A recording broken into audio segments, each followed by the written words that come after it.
into Lewis structure. So let me first find out the valence electron of nitrogen. Nitrogen is an element of group 5s, so it has 5 valence electron, and the number of nitrogen atom is 2, so we have totally 10 valence electron.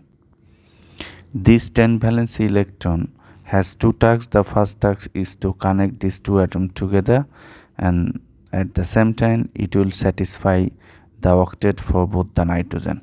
So let us connect the two atoms together, right? So out of 10 we have used 2, so we have 8 valence electron left.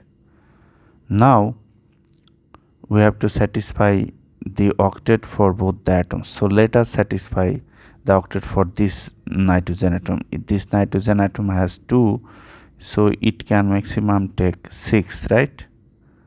So we have 2 more valence electron left, so this valence electron will come here.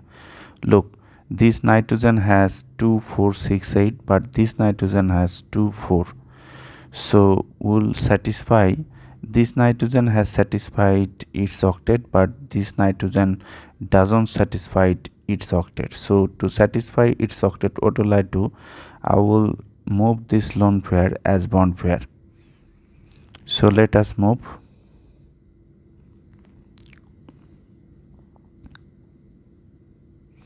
Right, so now this nitrogen had 2 4 6, so let us move another pair here.